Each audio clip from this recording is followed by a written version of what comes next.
Matrixes.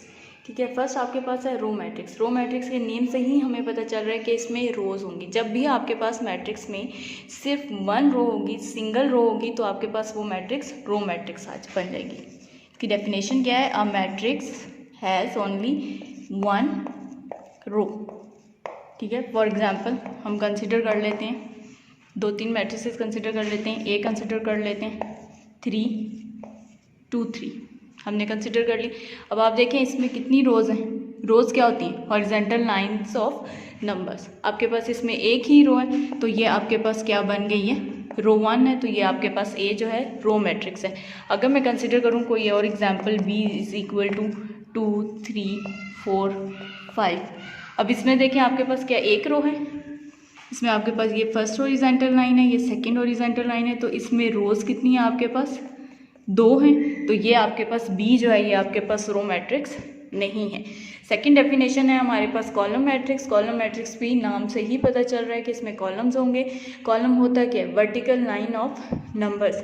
जब भी आपके पास किसी भी मैट्रिक्स में सिंगल कॉलम होगा तो वो आपके पास कॉलम मैट्रिक्स बन जाएगी, ओनली वन कॉलम। ठीक है, फॉर एग्जाम्पल हम कंसिडर कर लेते हैं 2-3 matrix. C is equal to 4 6, D is equal to 4 -2, E is equal to 4 7 8 and 9। First आप देखें C में आपके पास कितने कॉलम्स हैं? 1 vertical line, second vertical line. C में आपके पास 2 कॉलम्स हैं, तो C आपके पास कॉलम मैट्रिक्स नहीं बनेगी। क्यों? क्योंकि डेफिनेशन क्या है कॉलम मैट्रिक्स की? सिंगल कॉलम होना चाहिए। अब आप D कंसिडर करें, कॉलम वर्टिकल लाइन देखें कितनी है? एक वर्टिकल लाइन है, तो इट मीन्स D में क्या कितने कॉलम्स हैं? 1 कॉलम है, तो D आपके पास क्या है? कॉलम मैट्रिक्स है। सिमिलरली ई मैट्रिक्स देखें, अब आप इसमें देखें कितने?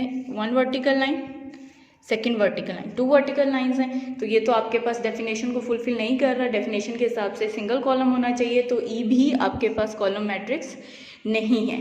थर्ड डेफिनेशन है हमारे पास रेक्टेंगुलर मैट्रिक्स। रेक्टेंगुलर मैट्रिक्स का मतलब क्या होता है? Number of rose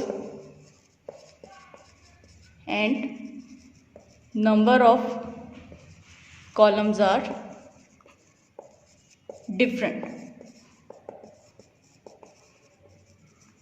rectangular matrix वो मैट्रिक्स होती हैं जिसमें रोज एंड कॉलम्स सेम ना हो। फॉर एग्जांपल हम कंसिडर करते हैं, 2 इक्वेशन कंसिडर कर लेते हैं। b is equal to 4 6, c हम कंसिडर कर लेते हैं 7 5 6 8 9 एंड 10। फर्स्ट में देखें आपके पास इसमें रोज कितनी है? फर्स्ट वर्टिकल लाइन, सेकंड आपके पास रोज कितनी बन गई है? 2। इसमें कॉलम्स चेक करें, एक ही वर्टिकल लाइन है, तो आपके पास कॉलम्स कितना है? 1। अब आप इसमें देखें rows not equal to column, तो ये आपके पास क्या बन रहा है? B rectangular matrix. Similarly C देखें, आपके पास इसमें कितनी रोज हैं? First row, second row, third row. ठीक है, आपके पास रोज 3 हैं। कॉलम चेक करते हैं हम, कॉलम्स आपके पास कितने? 2। तो ये भी आपको डेफिनेशन को फुलफिल कर रहा है। Number of rows and number of columns are not equal, तो ये आपके पास ऐसी मैट्रिक्स जिनकी रोज एंड कॉलम्स इक्वल ना हो, ये आपके पास रेक्टेंगुलर मैट्रिक्स कहलाती है। फोर्थ डेफिनेशन है हमारे पास स्क्वायर मैट्रिक्स। नेम से ही पता चल रहा है स्क्वायर है, तो इसमें आपके पास rows and columns are equal. ऐसी मैट्रिक्स जिसमें number of rows and columns वो आपके पास क्या होंगे? सेम होंगे। ठीक है, स्क्वायर मैट्रिक्स क्या है? Number of rows and columns are same. Again हम कंसिडर कर लेते हैं एक matrix, A is equal to 3, B is equal to A B C and D। Check करें क्या है इनकी आपके पास रोज एंड कॉलम सेम है। देखें फर्स्ट रो है, एक ही रो है, इसमें कॉलम भी कितने हैं? इसमें सिंगल। तो डेफिनेशन के हिसाब से rows and columns are equal, so A is square matrix. Similarly B matrix देखते हैं हम, इसमें आपके पास कितनी रोज हैं? 2 हॉरिजेंटल लाइन है, इट मीन्स 2 रोज हैं।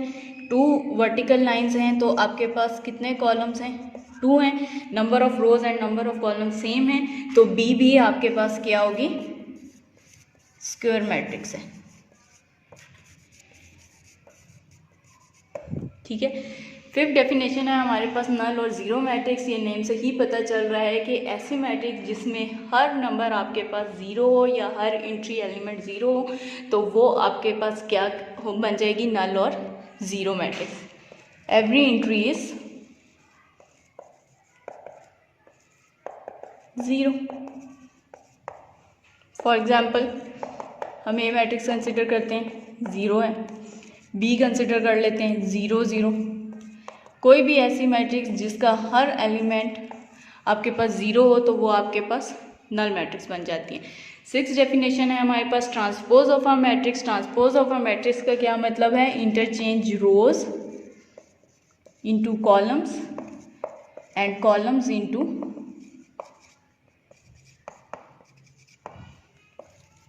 रोज। आपने रोज को कॉलम्स में चेंज करना है और कॉलम्स को रोज में चेंज करना है। एंड सेकेंडली हम ट्रांसपोज को डिनोट करते हैं, इट इज डिनोटेड बाय, आपने कोई भी मैट्रिक्स लिखना है, मैट्रिक्स के ऊपर आपने टी लिख देना है, स्मॉल टी। ठीक है, ये आपके पास इसको डिनोट करने का एक मेथड है। फॉर एग्जांपल हम कंसिडर कर लेते हैं ए मैट्रिक्स 4 5 6 7। ये आपके पास ए मैट्रिक्स है। आपने इसका ट्रांसपोज लेना है। सबसे पहले ट्रांसपोज के लिए आपने क्या करना है? ए के ऊपर स्मॉल टी लिखना है। स्मॉल टी लिखने से हमें पता चल रहा है कि हमने ट्रांसपोज लेना है। ट्रांसपोज लेने के लिए आपने क्या करना है? रोज को कॉलम में एंड कॉलम्स को रोज में चेंज कर दें। ये आपके पास फर्स्ट रो है, इसको आपने कॉलम के तौर पे लिखना है। कैसे लिखना है? इसको कॉलम में चेंज करना है तो आप वर्टिकल फॉर्म में लिखोगे 4 5।